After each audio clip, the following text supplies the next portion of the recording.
उपाध्यक्ष महोदय,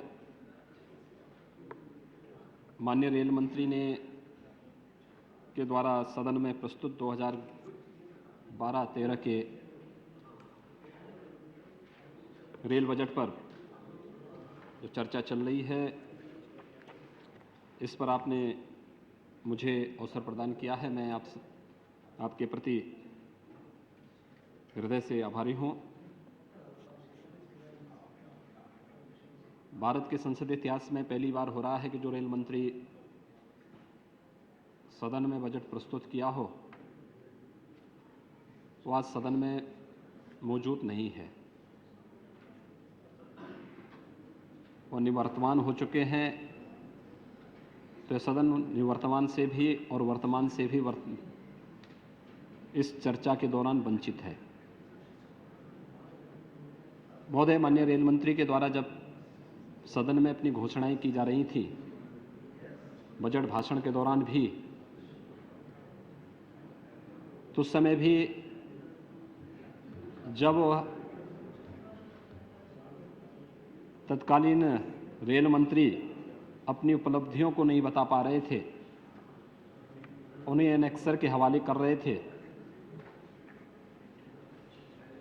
तो हम लोग समझ गए थे कि इसके पीछे कहीं ना कहीं दाल में काला है। क्योंकि जो अपनी उपलब्धियों को नहीं बता सकता कि हम क्या करने जा रहे हैं, उनकी घोषणाएं उन्होंने स्पष्ट रूप से नहीं की। और जैसे ही उन्होंने रेल बजट में यात्री किराया बढ़ाने की घोषणा की, तो हम लोग समझ चुके थे कि अब क्या कुछ होने वाला है। महोदय, भारतीय रेल का लगभग 158 वर्ष पुराना इतिहास है। पूरी दुनिया के अंदर सबसे बड़ा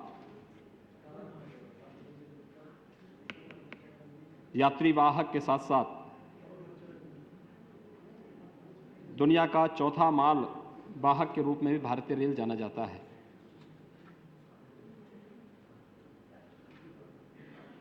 भारतीय परिवहन व्यवस्था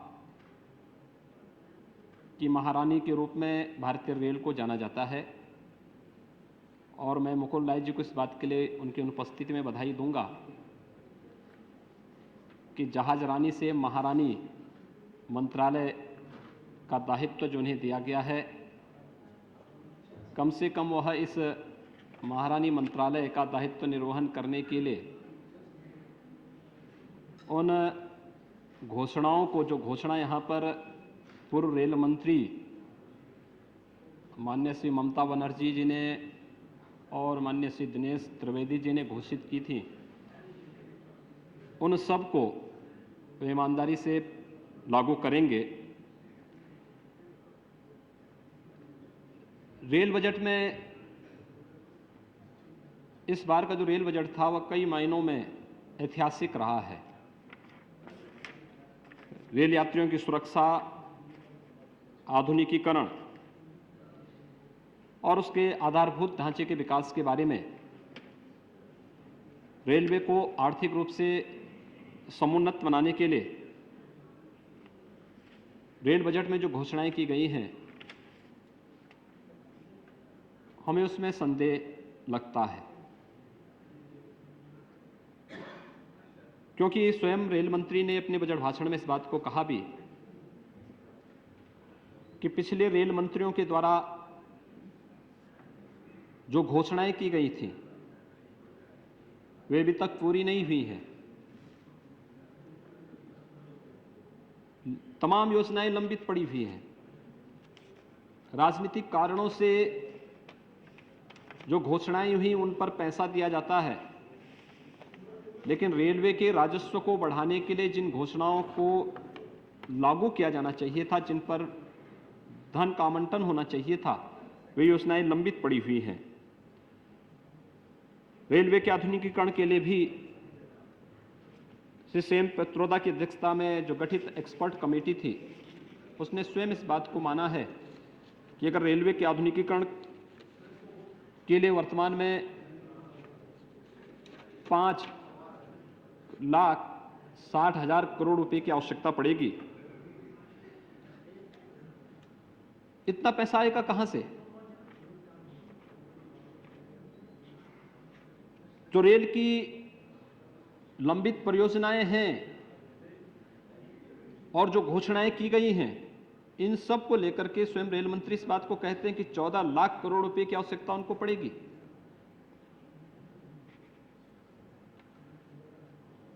पिछली बार माननीय रेल मंत्री सुश्री ममता बनर्जी ने इस सदन में विजन 2020 की घोषणा की थी और उस समय उन्होंने इस बात को कहा था कि विजन 2020 के लक्ष्य को प्राप्त करने के लिए हमें 25,000 किलोमीटर रेल नेटवर्क के विस्तार और 30,000 किलोमीटर रेल लाइन के दोहरीकरण एवं विद्युतीकरण के लक्ष्य को प्राप्त करना होगा। और इस लक्ष्य को प्राप्त करने के लिए प्रतिवर्ष 2,500 किलोमीटर रेल लाइन बिछाने का लक्ष्य पूरा करना था। लेकिन आप देखें, पिछले 2 वर्षों का ही आंकड़ा उठा करके देखें तो बमुश्किल प्रतिवर्ष 1,000 किलोमीटर की भी नई रेल लाइन नहीं बिछा पा रहे हैं। भारतीय रेल के जहां तक आय का प्रश्न है, मुझे लगता है कि आय का जो महत्वपूर्ण साधन भारतीय रेल का था वो माल भाड़ा था, जिसमें 65% आमदनी रेल की माल भाड़े से होती थी। लेकिन आज 1950 में माल भाड़े का जो प्रतिशत था 88% था, आज वो घट करके 35% है। कारण है कि मालगाड़ी की औसत जो रफ्तार है वह मात्र 25 किलोमीटर प्रति घंटा है और यही नहीं, सुरक्षा की गारंटी भी नहीं। रेलवे की पार्सल सेवाएं आज के दिन पर असुरक्षित मानी जा रही हैं। लोग सामान भेजने में, अपना पार्सल भेजने में कहीं ना कहीं असुविधा महसूस कर रहे हैं। महोदय, जो माननीय रेल मंत्री ने यात्री किराया बढ़ाया है, मुझे लगता है कि उसका औचित्य नहीं था। यह देश पिछले 5-7 वर्षों से भयंकर महंगाई की चपेट में है। अभी लगभग 1 घंटे पूर्व हम लोग इस सदन में बीपीएल सूची पर चर्चा कर रहे थे। सरकार अपने फिजूल खर्ची को कम नहीं करना चाहती। सरकार ने या रेल मंत्रालय ने अपने फिजूल खर्ची को कम करने के लिए कोई उपाय नहीं सुझाए। और यही नहीं, प्रतिवर्ष भारतीय रेल के अंदर अगर देखा जाए तो लगभग 10,000 करोड़ रुपए का घाटा केवल और केवल भ्रष्टाचार के कारण होता है। अगर रेलवे अपने भ्रष्टाचार पर अंकुश लगा ले तो प्रतिवर्ष 10 से 15,000 करोड़ रुपए की बचत भारतीय रेल को वहीं से हो सकती थी। लेकिन भ्रष्टाचार पर अंकुश नहीं लगेगा, फिजूल खर्ची नहीं रुकेगी। एक सीधा सा उपाय है कि भारतीय रेल के यात्रियों पर एक किराया हम थोप देंगे तो उस किराए से हम लोग भारतीय रेल को आर्थिक रूप से समुन्नत कर पाएंगे, भारतीय रेल का आधुनिकीकरण कर पाएंगे। मुझे लगता है कि भारतीय रेल एक व्यावसायिक साधन नहीं है। भारतीय रेल की अपनी सामाजिक प्रतिबद्धताएं हैं और उन सामाजिक प्रतिबद्धताओं को ध्यान में रख करके मुझे लगता है कि यात्री किराए में की गई बढ़ोतरी इस देश के आम आदमी को तबाह करने की साजिश का एक हिस्सा है। महोदय, अच्छा होता भारतीय रेल आधुनिकीकरण की बात करता, भारतीय रेल आर्थिक रूप से समुन्नत करने की बात करता और उस दिशा से भ्रष्टाचार पर अंकुश लगाने की बात करता। पुराने पड़ चुके रेल ट्रैक हैं, जर्जर पुल हैं, पुरानी सिग्नल प्रणाली है, हजारों किलोमीटर के रेल ट्रैक का नवीनीकरण का मामला है, इंटीग्रेटेड सिक्योरिटी सिस्टम आदि के बारे में जो बात होनी चाहिए थी, जो कार्य ईमानदारी पूर्वक होना चाहिए था, वह अभी तक नहीं हो पाया है। अभी भी भारतीय रेल में 15,000 संपर्क फाटक ऐसे हैं जो अनमैन्ड हैं, मानव रहित हैं। हम लोग देख रहे हैं, कल ही दुर्घटना हाथरस के अंदर हुई, 16 निर्दोष लोग मारे गए। जिस दिन रेल बजट यहां पर प्रस्तुत हो रहा था, उस दिन देवरिया जिले के सलेमपुर में एक मानव रहित संपर्क फाटक पर दुर्घटना होती है, वहां पर भी एक व्यक्ति की मौत होती है। आखिर ये मौतें कब तक, ये मौतों का सिलसिला कब तक होगा?